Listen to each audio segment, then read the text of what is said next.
আজ আমরা পেঁয়াজের থিওরি নিয়ে আলোচনা করব। সিটেট হোক বা ডব্লিউবি টেট, পেঁয়াজের থেকে প্রশ্ন যে আসবে না তা কিন্তু হতেই পারে না। 1 থেকে 2টি এমনকি 3-4টে পর্যন্ত প্রশ্ন বিভিন্নবার সিটেট বা ডব্লিউবি টেট পরীক্ষা কিন্তু এসেছে। আজকে আমাদের এই ক্লাসে আমরা এই তত্ত্বটির ডিটেলস আলোচনা করব এবং বেশ কিছু প্রশ্ন আলোচনা করে নেব। বিগত বছরগুলিতে যেমন 2022 বা 2019 যে কোনো বছরই কিন্তু দেখলেই আমরা দেখতে পাবো যে প্রচুর প্রশ্ন পেঁয়াজের থিওরি থেকে এসছে এবং এই পেঁয়াজের থিওরি রিলেটেড যে প্রশ্নগুলো সেগুলো আমরা কিন্তু সলভ করতে পারবো। তাই এই থিওরিটা আগে ভালো করে দেখে নিই, ভালো করে জেনে নিই, তাহলে প্রশ্নগুলো আমাদের সহজেই করতে পারা যাবে। তাই চলো প্রথমে আমরা থিওরিটা শুরু করি।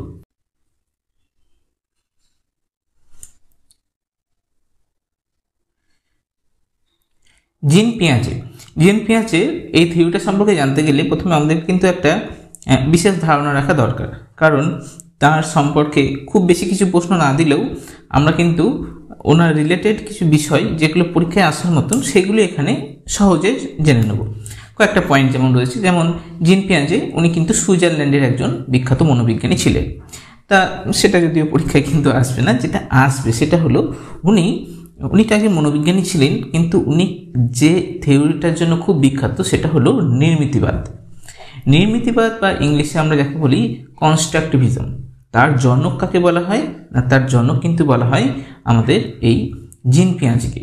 তাকেই দ্য ফাদার অফ কনস্ট্রাকটিভিজম বা নির্মিতিবাদের জনক বলা হয়। তো এখন নির্মিতিবাদ ব্যাপারটা কি? নির্মিতিবাদ ব্যাপারটা থেকেই কিন্তু আমরা ওনার থিওরিটা উনি তৈরি করেছিলেন। নির্মিতি অর্থাৎ নির্মাণ করা। কি নির্মাণ করা? না, জ্ঞানের নির্মাণ। উনি যখন ছেলেমেয়েদের নিয়ে পরীক্ষা করে দেখছেন আর কি, উনি ওনার নিজের ছেলেমেয়েদের উপরই কিন্তু স্টাডি করেছিলেন যে তারা কিভাবে শেখে, কিভাবে তাদের জ্ঞানের বিকাশটা হয়। তাই তার এই থিওরিটার নামই হলো কগনিটিভ ডেভেলপমেন্ট থিওরি, অর্থাৎ কিভাবে জ্ঞানের বিকাশ ঘটে বয়সের সঙ্গে সঙ্গে। শিশু থেকে বা শৈশব থেকে ধীরে ধীরে স্কুলে সে যখন যায়, সে যখন ক্রমশ বড় হয়ে ওঠে, তখন কিভাবে তার জ্ঞানের বিকাশ ঘটে। না, উনি বলছেন শিশুরা নিজেরাই জ্ঞানের নির্মাণ করে, অর্থাৎ তারা কিন্তু প্রকৃতির সঙ্গে যখন মেলামেশা, মানে প্রকৃতিতে যখন খেলাধুলো করছে, আরও 5টা লোকজনের সঙ্গে মিশছে, তখন সে কিন্তু তার জ্ঞানের নির্মাণ নিজেই করছে, নিজেই সে কোনো কিছু শিখে ফেলছে। এই ব্যাপারটাই হলো নির্মিতিবাদ বা কনস্ট্রাকটিভিজম, এবং এই ব্যাপারটাকেই উনি খুব সুন্দর করে তার থিওরির মাধ্যমে তুলে ধরেছেন। সেই জন্য ওনাকে নির্মিতিবাদের জনক বলা হয়।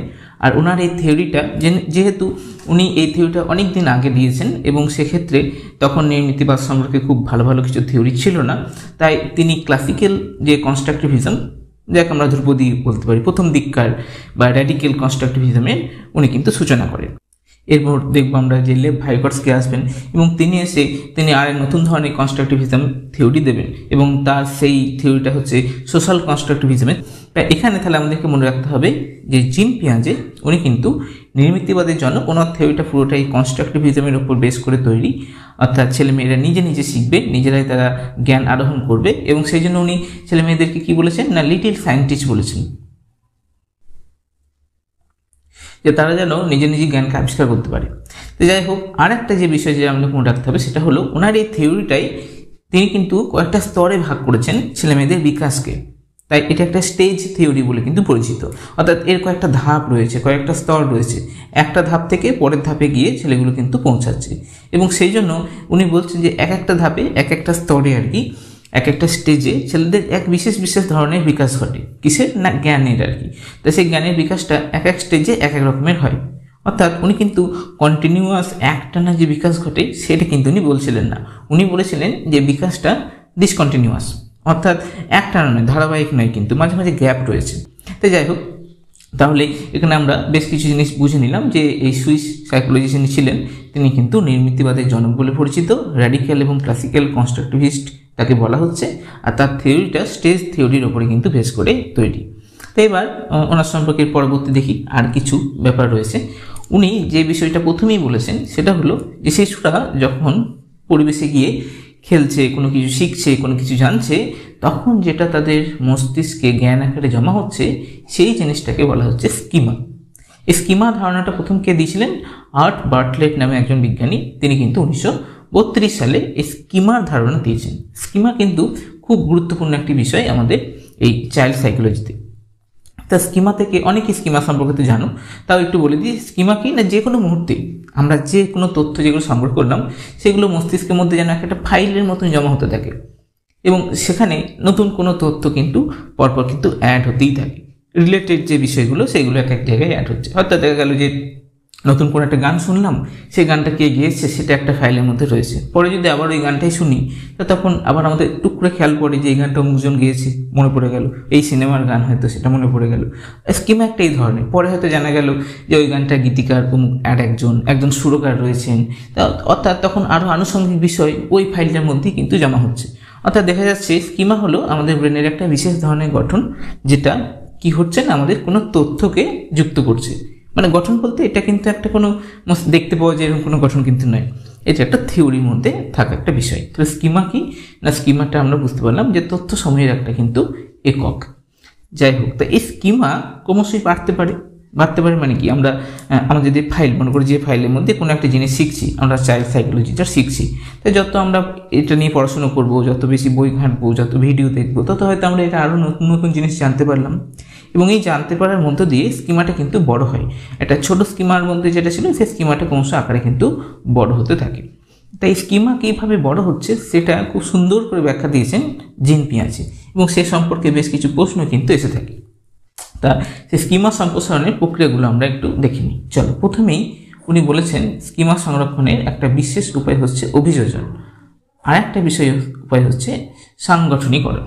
অভিযোজনকে আমরা ইংলিশে বলি অ্যাডাপ্টেশন, এবং অ্যাডাপ্টেশন ঘটাটাও কিন্তু দুটো পদ্ধতির মধ্যে দিয়ে হয়। একটা হচ্ছে অ্যাসিমিলেশন, আর একটা হচ্ছে আমাদের সহযোজন।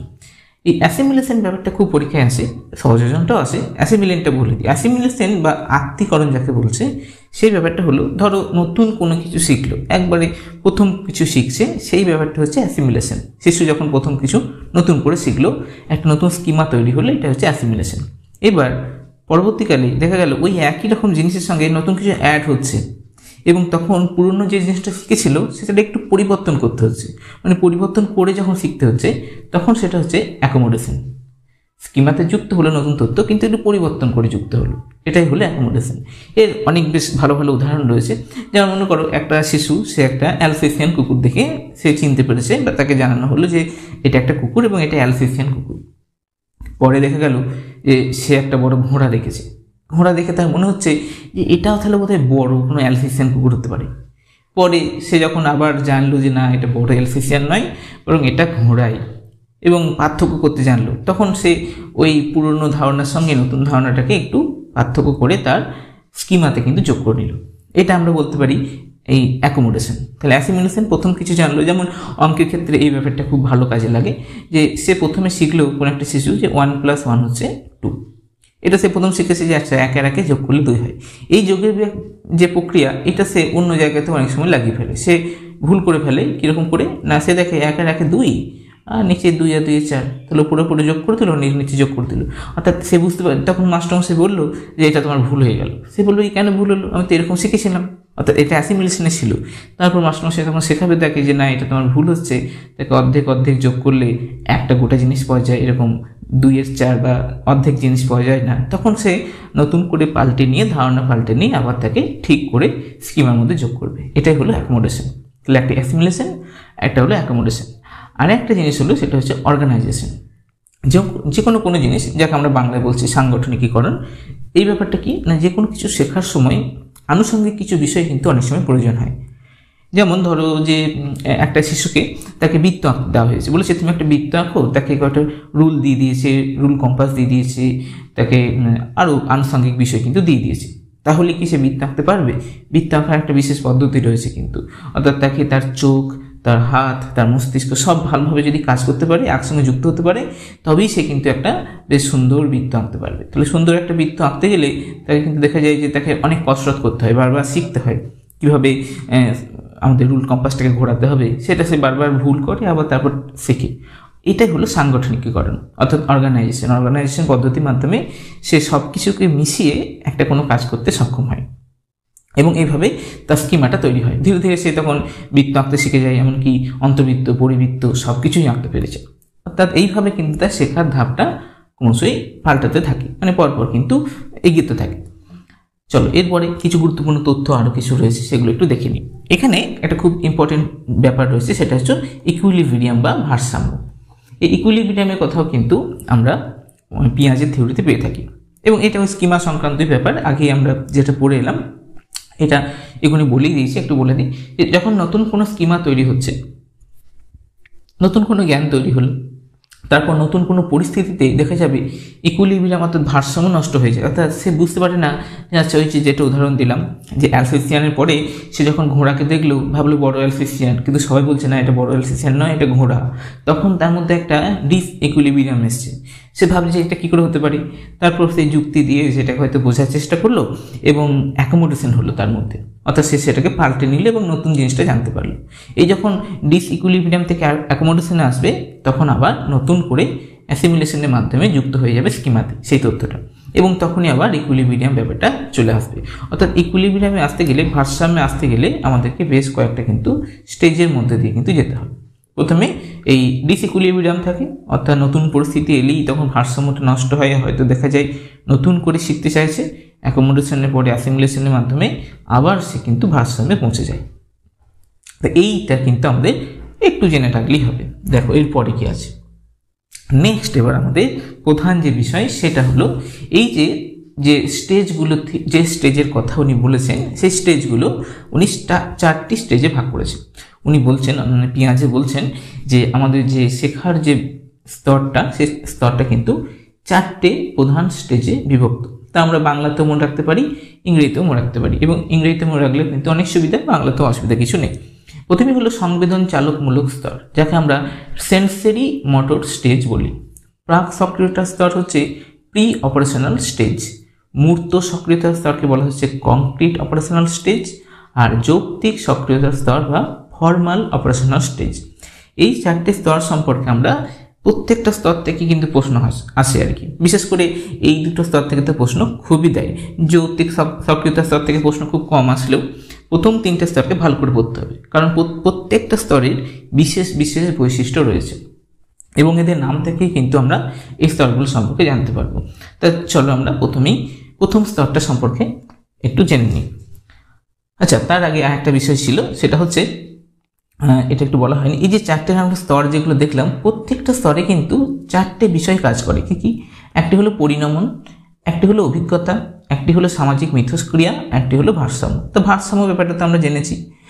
ম্যাচুরেশন ব্যাপারটা অনেক সময় পরীক্ষাতে দেয়। ম্যাচুরেশন কি? ম্যাচুরেশন হলো একটা পজিটিভ গ্রোথ বলতে পারো। দেখা গেল যে একটা ছেলে, তার হয়তো সে হাত পায়ে হয়তো অনেক লম্বা হয়ে গেল, কিন্তু তার হাত পাগুলো হয়তো কাজ করছে না, কোনো স্নায়বিক কারণে হতে পারে বা কোনো শারীরিক গঠনজনিত কারণে হতে পারে, সে হয়তো হাঁটাচলা ভালো করতে পারছে না। তাহলে তার গ্রোথ হয়েছে কিন্তু তার পরিণমন ঘটেনি। কিন্তু যখন পরিণমন ঘটবে বা ম্যাচুরেশন ঘটবে, অর্থাৎ সে কিন্তু হাত পা দিয়ে কাজ করতে পারছে এবং সেটা তার সক্রিয় অংশ হিসেবে রয়েছে, তা সেটা হচ্ছে পরিণমন বা ম্যাচুরেশনের কথা বলা হচ্ছে। এক্সপিরিয়েন্স কি না, হয়েছে উনি বলেছেন যে ছেলেমেয়েরা নিজেরাই জ্ঞান তৈরি করবে, নানা রকম এক্সপিরিয়েন্স বা অভিজ্ঞতার মাধ্যমে তারা কিন্তু শিখবে, এবং এই শিখতে গেলে তাকে কি করতে হবে না, সামাজিক মিথস্ক্রিয়া বা সোশ্যাল ইন্টারাকশন করতে হবে। সমাজের বন্ধুদের সঙ্গে মিশবে, মা বাবার সঙ্গে মিশবে, মাস্টারমশাইদের সঙ্গে মিশবে, আরও নানা মানুষের সঙ্গে মেলামেশা করে এবং প্রকৃতির কাছ থেকে অনেক কিছু শিখে সে কিন্তু তার অভিজ্ঞতা সঞ্চয় করবে এবং একটা ইকুইলিব্রিয়াম স্টেজ অর্থাৎ ভারসাম্য অবস্থায় সে কিন্তু পৌঁছাবে। বেশ, চলো এবার আর দেরি না করে আমরা মেন টপিকে চলে যাই, কারণ এখান থেকে প্রশ্ন প্রচুর আছে। আমরা প্রত্যেকটা প্রশ্ন আলোচনা করার সময় দেখবো এখান থেকে প্রশ্ন আসছে। প্রথমেই বলছেন 0 থেকে 2 বছর, এটা খুব ভালো করে মনে রাখতে হবে কিন্তু সেন্সরি মোটর স্টেজ, এটা কিন্তু 0 থেকে 2 বছরের মধ্যে এই স্টেজটাকে উনি লক্ষ্য করেছেন। যে 0 থেকে 2 বছর শিশুরা যখন এই বয়সে থাকে, এই বয়সে তাদের জ্ঞানের কি বিকাশ ঘটে এবং কোন কোন বৈশিষ্ট্যগুলি দেখতে পাওয়া যায়। প্রত্যেকটা বৈশিষ্ট্য কিন্তু খুব ইম্পর্টেন্ট, এবং এই একটা বৈশিষ্ট্য বলে দেবে, দিয়ে বলবে যে এই বৈশিষ্ট্যটা কোন স্তরে, বা হয়তো একটা স্তরের নাম বলে দিল, দিয়ে বললো এই বৈশিষ্ট্যগুলোর মধ্যে কোনটি এই স্তরের নয়, এরকম বলতে পারি। তাই আমাদের প্রত্যেকটা বৈশিষ্ট্য বাংলায় অথবা ইংরেজিতে যার যেটা সুবিধা রাখবে সেখান থেকে মনে রাখবে। দেখো প্রথমেই বলছে আত্মকেন্দ্রিকতা। ব্যাপারটা একটু মনে রাখা দরকার, তাহলে ভালো বুঝতে পারা যাবে। শুধু মুখস্থ করতে গেলে অনেক সময় অসুবিধা হয়। আত্মকেন্দ্রিকতা মানে কি, যাকে বলছে ইগোসেন্ট্রিজম। এই বয়সে শিশুদের মধ্যে একটা ইগোসেন্ট্রিক একটা ধারণা কিন্তু তৈরি হতে শুরু করে।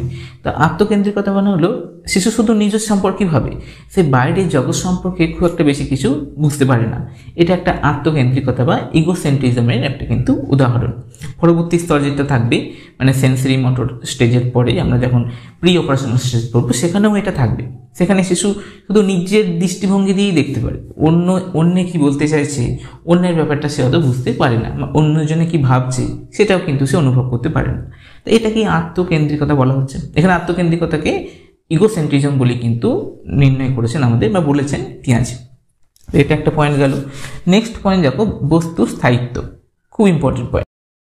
অবজেক্ট পার্মানেন্স একে বলা হচ্ছে। অবজেক্ট পার্মানেন্স ব্যাপারটা কি না, যে কোনো বস্তু সম্পর্কে সে বস্তুটা যতক্ষণ তার চোখের সামনে রয়েছে আর কি, ততক্ষণ সে ভাববে যে হ্যাঁ বস্তুটা আছে। যেই সেটা থাকবে না, যদি সরে চলে গেল আর কি, তাহলে সে ভাববে আর নেই, এরকম আর কি ব্যাপার। তাই দেখা যায় যে চোখের সামনে থেকে কোনো কিছু সরিয়ে দিলি সেভাবে সেই জিনিসটা একবারে হয়তো উধাও হয়ে গেল, আর বোধহয় নেই। হয়তো মা হয়তো যদি তার চোখের সামনে থেকে সরে চলে যায়, শিশু খুব কাঁদতে লাগলো, মাকে দেখে তার আর কি আবার যেই সামনে আসবে তখন আবার হাসি মুখ, এরকম ব্যাপার। অর্থাৎ বস্তুর স্থায়িত্ব সম্পর্কে তার ধারণা হয় না যে কোনো একটা জিনিস সরে চলে গেল মানেও সে থাকতে পারে।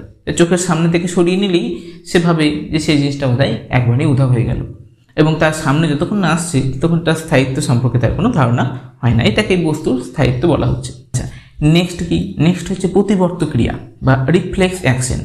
এটা কীরকম ব্যাপার? রিফ্লেক্স অ্যাকশন হচ্ছে শিশুরা ঝট করে কোনো একটা কাজ করে, কীরকম না, হয়তো দেখা গেল তার হাতের কাছে কোনো কিছু দেওয়া হলো, সে ঝট করে সেটা ধরে নিল, সঙ্গে সঙ্গে সেটা টুক করে মুখে ভরে নিল। এই রিফ্লেক্স অ্যাকশন আর কি, যে সেটা মুখে ভরলে কিছু ক্ষতি হতে পারে বা এরকম, সে ওগুলো কিছু বোঝে না। এই ধরনের প্রতিবর্ত ক্রিয়া কিন্তু তার মধ্যে লক্ষ্য করা যায়, এবং এই বয়সের শেষ দিকে এই প্রতিবর্ত ক্রিয়াটা কিন্তু চলে যায়। মানে হাতের কাছে কোনো কিছু এলেই সেটাকে সে ধরে ফেলে বা ধরতে চায়, এবং এই ধরে ফেলাটা তার কিন্তু সে তার নিজের অজান্তেই হয় আর কি। তাই এটাকে প্রতিবর্ত ক্রিয়া বা রিফ্লেক্স অ্যাকশন বলা হচ্ছে। সে সব কিছু যে বুঝে শুনে করছে এরকম কিন্তু নয়, এই কাজটাই হলো প্রতিবর্ত ক্রিয়া। যখন বুঝে করবে তখন আর সেটাকে কিন্তু রিফ্লেক্স অ্যাকশনের মধ্যে আমরা রাখবো না। তাহলে দেখো এই তিনটে হলো। 4 নম্বর হচ্ছে বিলম্বিত অনুকরণ। এটাও একটা খুব মজাদার ব্যাপার। এটা হলো এই সময় থেকে শিশুরা অনুকরণ করতে শেখে। সে যা কিছু দেখবে তার একটা অনুকরণ করবে। যেমন একটা ভালো ছবি আছে, দেখে হ্যাঁ এই দেখো, শিশুরা কী করবে, এরকম বাবা হাঁ করেছে, ছেলেটা হাঁ করছে। তুমি যা কিছু করবে, সে কেউ যদি বলে হাত তোলো, তাহলে সে দিকে হাত তুলবে। যদি কেউ ডিগবাজি দেয়, সেও ডিগবাজি দেওয়ার চেষ্টা করবে। এটাকে বলা হচ্ছে বিলম্বিত অনুকরণ। এবং পিয়াজে বলছেন এই বিলম্বিত অনুকরণটা তার ধীরে ধীরে দীর্ঘস্থায়ী যে মেমোরি সেটা তৈরি হতে শুরু করে। এটা সে 2-3 দিন বা 1 সপ্তাহ পর্যন্ত এটা চলতে পারে।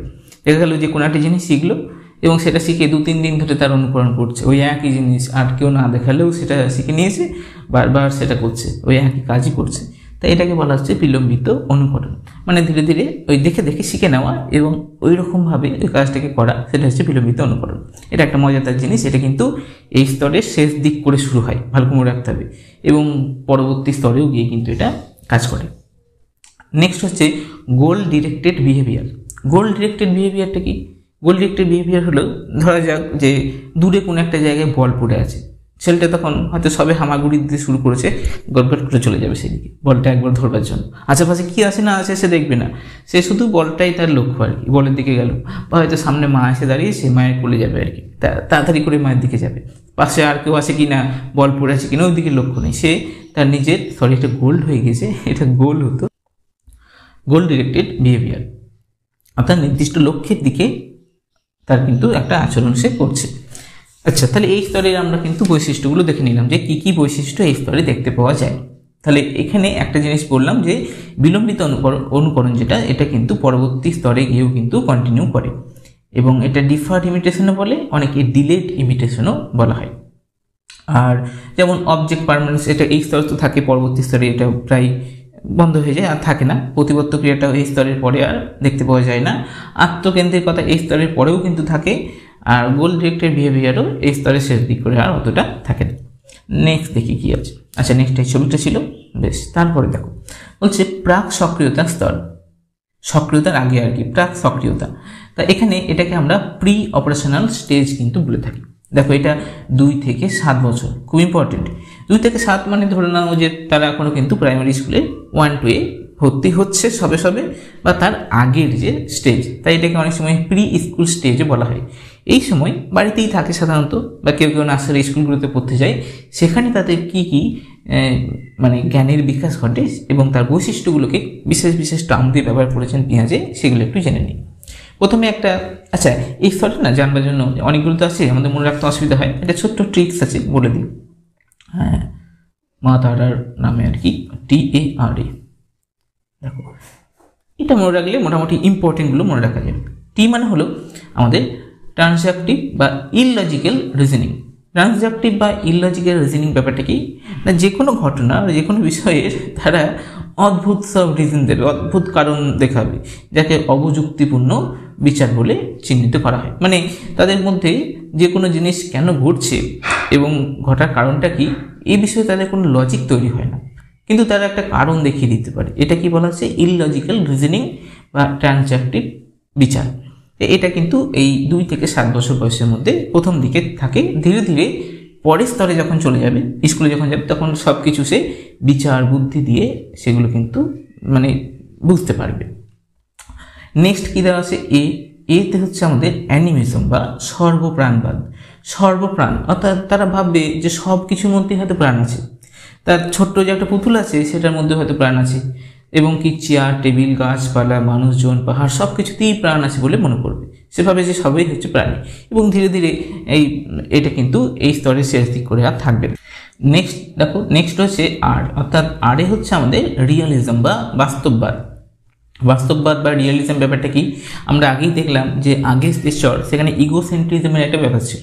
সেখানে সে শুধুমাত্র জগৎকে বুঝতে পারতো, সেই অন্তর্জগৎটা সে ভালো বুঝতো আর কি। বাইরের জগৎ আর তার মনের ভিতরে একটা আলাদা জগৎ আছে, বা বহির্জগৎ আর অন্তর্জগতে এই পার্থক্য, এটা সে তত বুঝতে পারে না।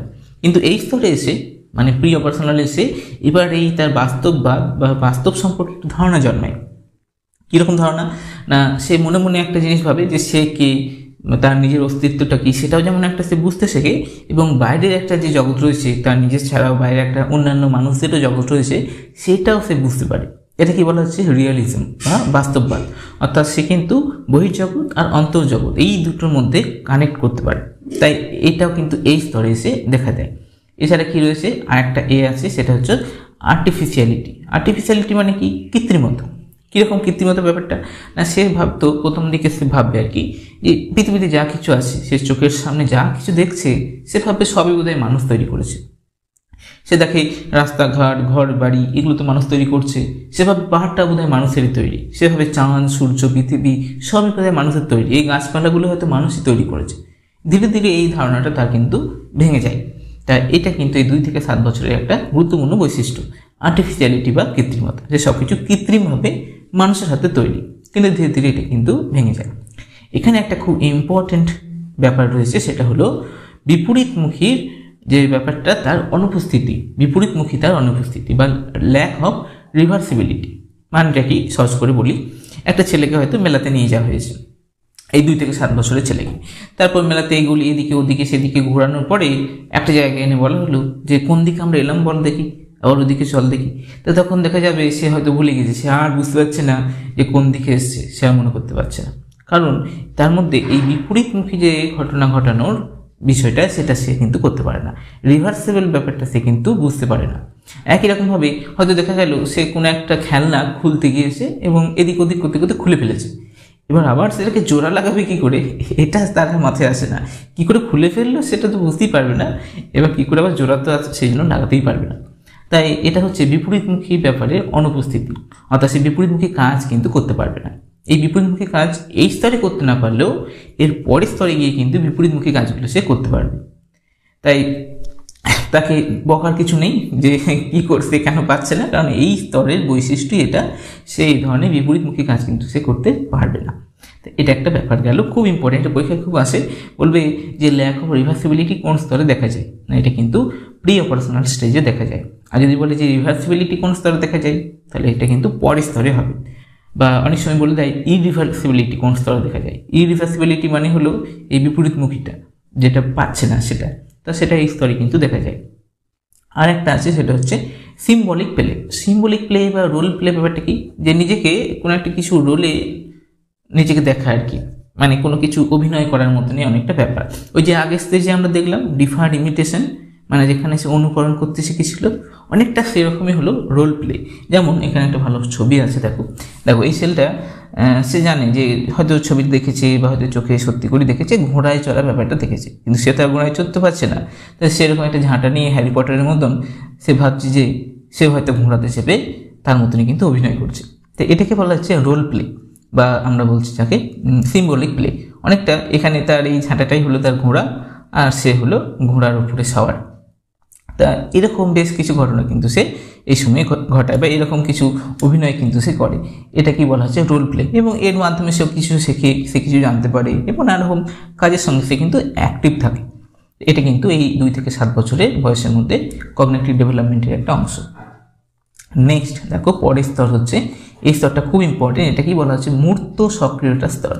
এখানে দেখো এরা কিন্তু 7 থেকে 11 বছর, অর্থাৎ বুঝতেই পারছো এরা কিন্তু আমাদের এই প্রাইমারি যে ক্লাসগুলো সেখানে কিন্তু এই ছেলেমেয়েরা রয়েছে। তাই এদের সম্পর্কে তো জানতেই হবে, এবং এখান থেকে প্রশ্ন দেবেই, কারণ এই স্তরটাতেই কি স্কুলের যারা মাস্টারমশাই দিদিমণি তারা কিন্তু এই ছেলে মেয়েদেরকে নিয়ে কিন্তু কাজ করবেন। তাই তাদের মধ্যে কী কী বৈশিষ্ট্য রয়েছে সেগুলো জানা খুবই প্রয়োজন। দেখো তারা কী কী পারে, এই স্তরে যেগুলো পারছে বলবো, মনে রাখবে এইগুলো কিন্তু বেশিরভাগই আগের স্তরে পারছিল না। তাই অনেক সময় ঘুরিয়ে প্রশ্ন দেয় যে হয়তো দেখো এই প্রথমটা যে কনজারভেশন, এটা কোন স্তরে পারে, এটা দিলে তোমরা তো বলতে পারবে যে এটা মূর্ত সক্রিয়তা স্তরে পারে বা কংক্রিট অপারেশনাল স্টেজে পারে, স্কুলে গেলে পারে। কিন্তু সংরক্ষণ পারে না কোথায়, আগেরটা কিন্তু পারতো না, এটাই পারছে। সংরক্ষণ ব্যাপারটা কি দেখে নি, এটা পরীক্ষায় খুব আসে। কটা স্তর দেবো, এই 2-3 দিই নাকি, হ্যাঁ 3টা দেওয়া থাকুক, অনেকটা ইম্পর্টেন্ট। সংরক্ষণ ব্যাপারটা অনেকটা এরকম, অনেকেই জানো তোমরা। দেখো এখানে আমাদের একটা ভালো ছবি আছে, এই ছবিটা থেকে আমরা কিন্তু কনজারভেশনের ব্যাপারটা কিন্তু বুঝে নিতে পারি। কনজারভেশন ব্যাপারটা কি না, এই ছেলেটাকে শোধানো হলো দেখো দেখি এই দুটো গ্লাসের মধ্যে কোনটাই বেশি জল আছে, তা সে তো দেখে বলবে যে দুটোতেই সমান জল আছে।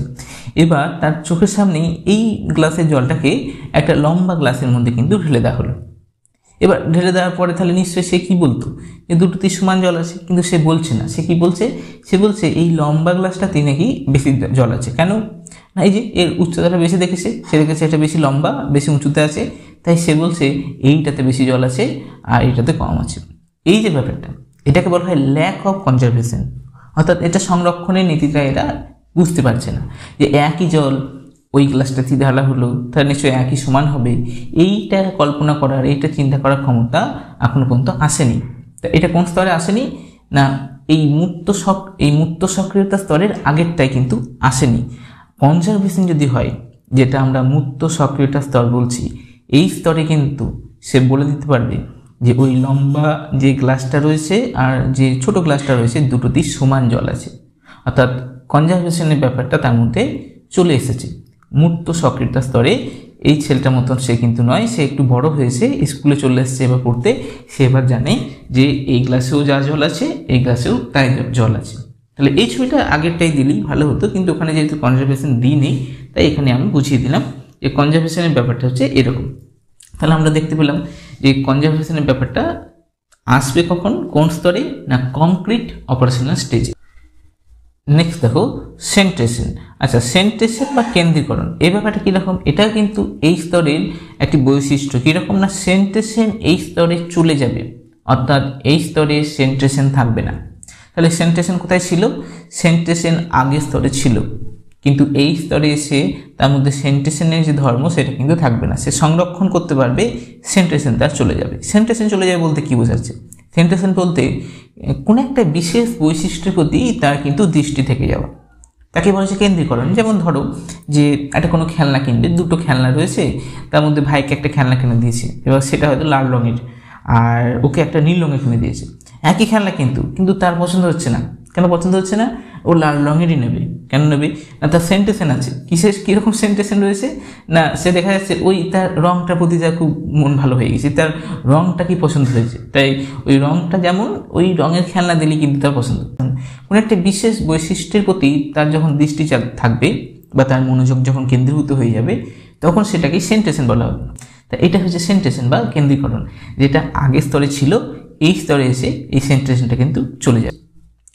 নেক্সট হচ্ছে ক্লাসিফিকেশন। ক্লাসিফিকেশন করতে পারবে, দেখো আমি যেগুলো রাইট দিচ্ছি সেগুলো এই স্তরে পারছে, আগে পারতো না।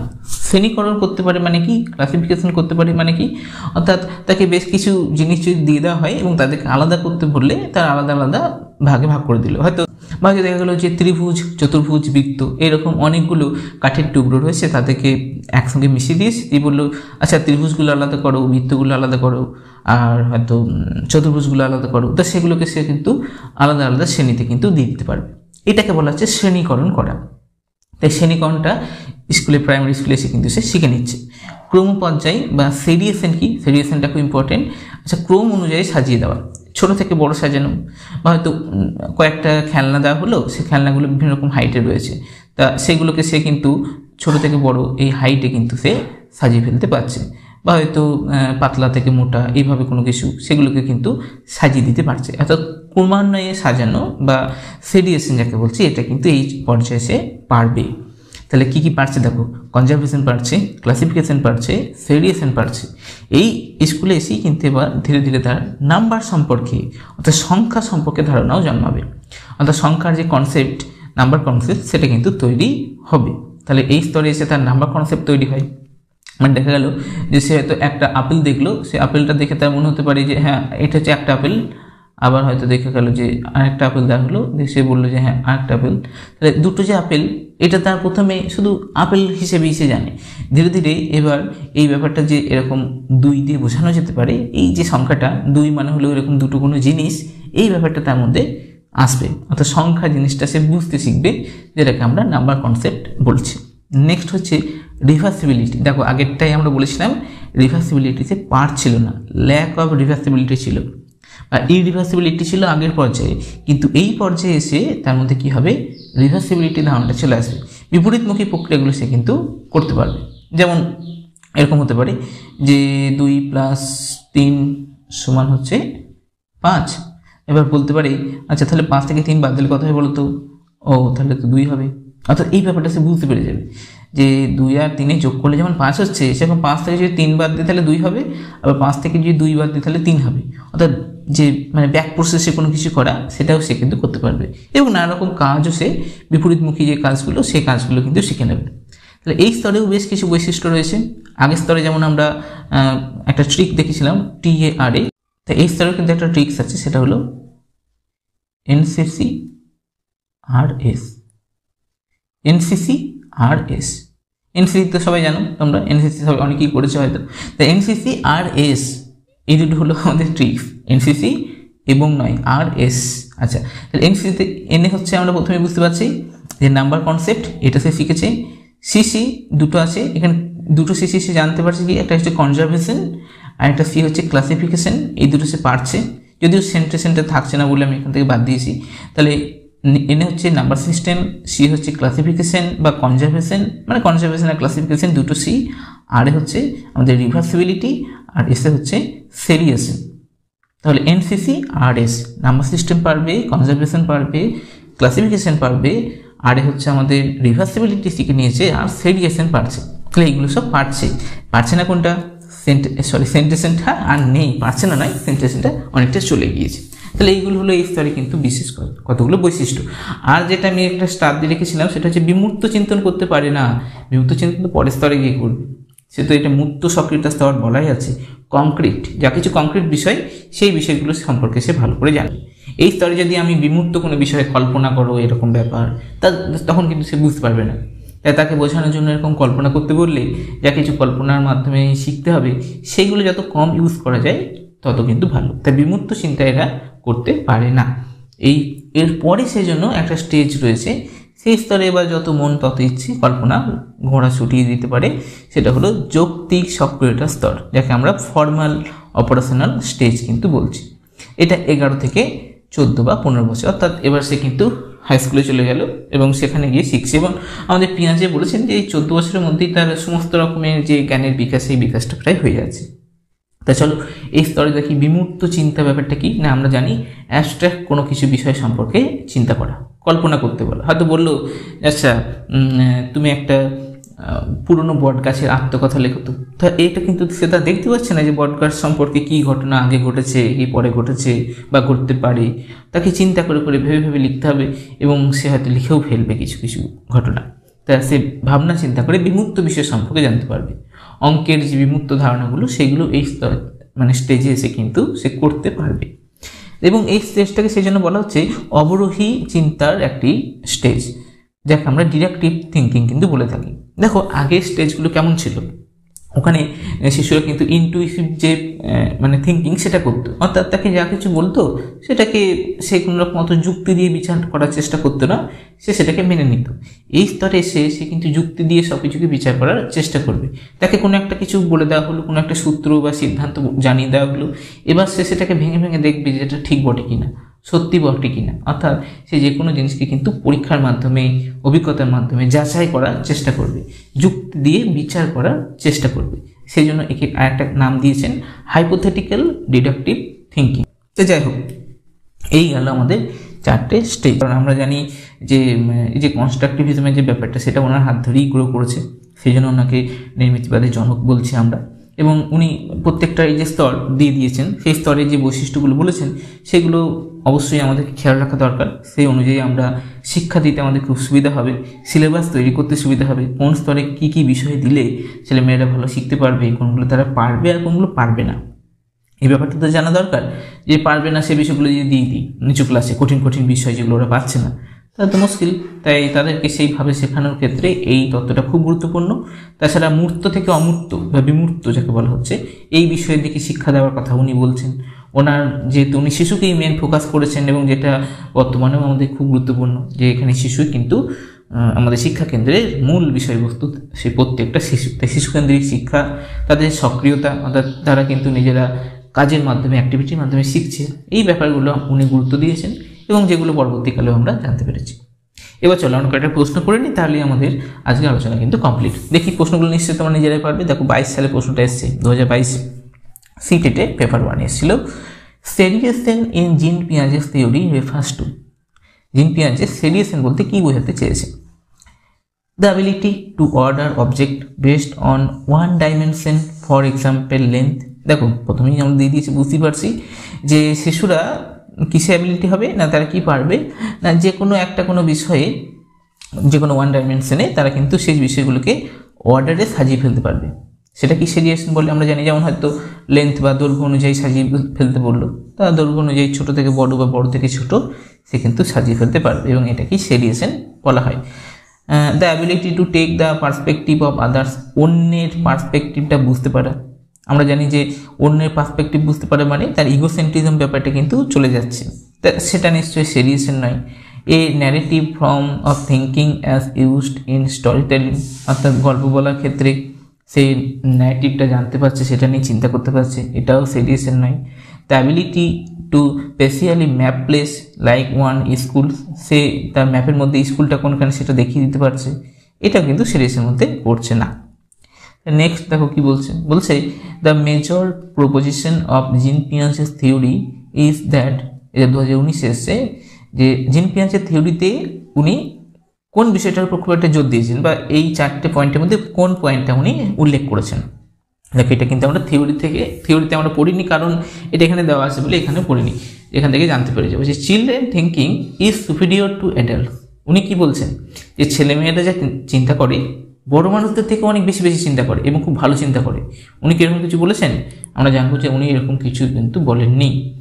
Children's thinking is quantitatively different from adults, বলছে কোয়ান্টিটেটিভলি অর্থাৎ সংখ্যার দিক থেকে শিশুরা বড়দের থেকে বেশি বেশি চিন্তা করে বা একটু আলাদাভাবে চিন্তা করে, বেশি বা কম হতে পারে, ডিফারেন্ট বলেছে, তো যে হয়তো শিশুদের চিন্তার পরিমাণ বড়দের থেকে কম বা বেশি, এরকম কিন্তু কিছু বলেননি। কি বলেছেন উনি? এটা বলেছেন যে children's thinking is qualitatively different from others, অর্থাৎ গুণগত দিক থেকে, গুণগত মানে তারা কিন্তু বয়স্কদের থেকে একটু চিন্তা আলাদা করে।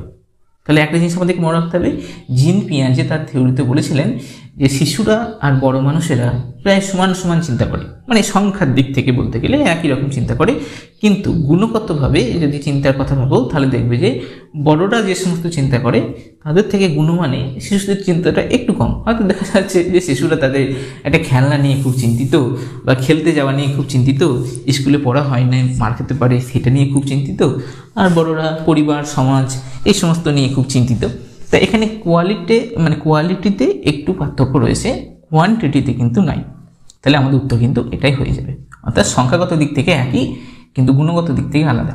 Children thinking is inferior to adults, এটাও কিন্তু উত্তরে আসছে না। তাহলে আমাদের উত্তর হয়ে যাচ্ছে 3-এরটা। 3 নম্বর প্রশ্ন কি বলেছে দেখি, এটা দেখো 2022 এসছে জানুয়ারিতে।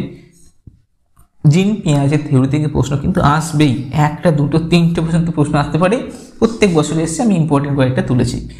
At which stage do children have an animistic view of a larger world and believe that the trees and plants as well as moving clouds and rolling stones can have motives and intention। বলছে প্রত্যেকের মধ্যে প্রাণ রয়েছে, কাদের কাদের না, ওর মনে হচ্ছে গাছ, সমস্ত রকম উদ্ভিদ, এমনকি যে সমস্ত মেঘগুলো গড়িয়ে গড়িয়ে যাচ্ছে, এবং মানে মেঘগুলো যারা চলছে আর কি আকাশে, এবং গড়িয়ে যাওয়া পাথর, এদের প্রত্যেকেরই মধ্যে প্রাণ রয়েছে, এবং তারা বিশেষ কোনো কারণে হয়তো এক জায়গা থেকে একদিকে ছুটছে। আকাশের মেঘগুলোকে সে দেখে ভাবছে ওদের বোধহয় প্রাণ রয়েছে। তা এই যে অ্যানিমিস্টিক ভিউ, এটা আমরা জানি যে সেই যে ছিল আমাদের TARA একটা ট্রিক্স আমরা বলেছিলাম, সেখানে একটা অ্যানিমিস্টিক ভিউ ছিল আর একটা আর্টিফিশিয়ালিটি ছিল, আর একটা ট্রানজেক্টিভ রিজনিং আর একটা ছিল রিভার্সিবিলিটি। তা আমরা জানি যে এটা সাধারণত আমাদের 2 নম্বর যে স্টেজ, সেই স্টেজে 2 নম্বর স্টেজ কোনটা, সেন্সারি মোটর স্টেজ, এর 3 নম্বর প্রি অপারেশনাল। এই স্টেজেই কিন্তু এই অ্যানিমিস্টিক ভিউটা কিন্তু থাকে, যেটা আমরা জানি যে 2 থেকে 7 বছরের মধ্যে ছেলেমেয়েদের মধ্যে দেখা যায়। তাহলে এই স্তরটাকে আমরা প্রি অপারেশনাল স্টেজের মধ্যে অ্যানিমিস্টিক ভিউ কিন্তু দেখতে পাই। নেক্সট প্রশ্ন দেখো 4 নম্বর, which of the following characterize a child in the pre operational stage. এদের মধ্যে প্রি অপারেশনাল স্টেজের কোন বৈশিষ্ট্যটা রয়েছে? দেখো এটা খুব ভালো একটা প্রশ্ন, 2019 সালের জুলাই মাসে এসেছিল।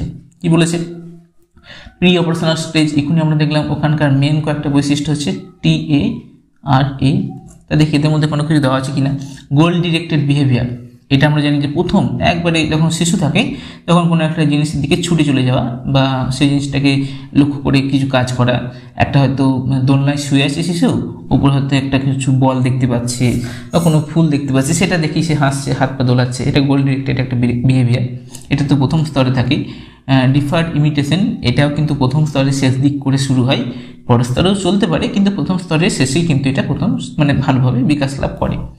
আর একটা দেওয়া আছে দেখো সার্কুলার রিয়াকশন, এটা পড়িনি, এটাও হতে পারবে না। তাহলে এই 3টে কিন্তু হচ্ছে না, তাহলে হচ্ছে কোনটা? দেখো সবগুলো তুই রাইট দিয়ে দিলাম, একটু মুছি তাহলে বুঝতে সুবিধা হবে। তাহলে এইগুলো হচ্ছে না আমাদের, তাহলে হচ্ছে না বলে এটাই হবে। এবং এটা দেখো বলেছে ইরিভার্সিবিলিটি অফ থট, অর্থাৎ বিপরীতমুখী যে চিন্তাধারা সেটা তারা করতে পারে না, যেটা যে স্তরে বিপরীতমুখী চিন্তা করতে পারে না, ইরিভার্সিবিলিটি। তাই এটা আমরা জানি যে প্রি অপারেশনাল স্টেজে কিন্তু বিপরীতমুখী চিন্তা করতে পারে না। এর পরের স্টেজ যেটা কংক্রিট অপারেশনাল স্টেজ, সেখানে গেলে কিন্তু পারবে। 3 নম্বর স্টেজে গেলে রিভার্সিবিলিটি চলে আসবে, তার কারণ ওখানে আমরা কী কী দেখেছিলাম যে NCCRS এই যে রিভার্সিবিলিটি পরের স্টেজে কিন্তু ছিল। তাহলে আজকে এই ছিল আমাদের আলোচনা, অনেকটা বড়ই ক্লাস হয়ে গেল। পেঁয়াজের থিওরিটা আশা করি বুঝতে পারা গিয়েছি। যদি কিছু অসুবিধা হয় অবশ্যই কমেন্টে জানাবে।